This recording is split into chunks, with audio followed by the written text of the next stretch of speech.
திமுக அவங்களுடைய கூட்டணி பொறுத்த வரைக்கும் பல பொருந்தாத இடங்களை வந்து மக்கள்கள் எடுத்து வைக்கிறது பார்க்க முடியுது. எனக்கு தெரிஞ்சு இந்த கூட்டணி காலத்தின் கட்டாயம் மாதிரி இல்லை. இது திமுக அந்த குடும்ப ஆட்சி கண்டினியூ பண்றதுக்கான கட்டாயம். இப்படி எல்லாரையும் சேர்த்து ஒரு வெற்றியை கொடுக்கறதுக்கான கட்டாயம் என்ன? இப்படி நான் சேர்த்து தமிழகத்துக்கு நல்லது பண்ணிடுவேன்னா அப்படின்னா நீங்க இந்த 5 வருஷத்துல பண்ணிருக்கலாம்.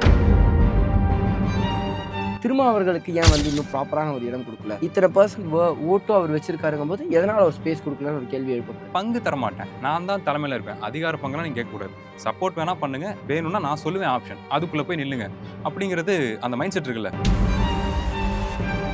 டிவிக்கே வந்து இப்போ தனித்து நிற்குது அப்படின்னு சொல்றாங்க. தனித்து நின்று ஆக்சுவலி ஒரு அரசியலை ஃபேஸ் பண்ணி ஜெயிக்க முடியும். இந்த ஆப்ஷனே இல்லாம அவங்க நிக்கிறாங்கிறது எல்லாருக்குமே தெரியும். யாருமே சேர்த்துக்கல, அது ஒரு விஷயம். ஸ்டில் இது ஒரு நல்ல சாய்ஸ். ஏன்னா உங்களோட ஒருத்தனுங்கிறது உங்களுக்கே தெரிஞ்சு போயிருங்கிறோம். இங்கே டிவிக்கான தேவை கிடையாது. அந்த டீமில் நினச்சிக்கிட்டாங்க. இப்போ சினிமாவில் வந்து ஒரு ஸ்கிரிப்ட் எழுதுவாங்க. இப்போ இந்த கதாநாயகன் உருவாகிறான், அவனுக்கான தேவை அங்கே இருக்குது, ஒரு சுச்சுவேஷனை கிரியேட் பண்ணுறோம், அங்கே போய் அந்த கதாநாயகனை வைக்கிறோம், மக்கள் வந்து சப்போர்ட் பண்ணுறாங்க, தூக்கி கொண்டாடுறாங்க, அவன் ஜெயிச்சிடறான் அப்படிங்கிற மாதிரி ஸ்கிரிப்ட்லாம் நல்லாயிருக்கும். ரியாலிட்டியில் அவ்வளோ ஈஸியாலாம் அது நடக்காது.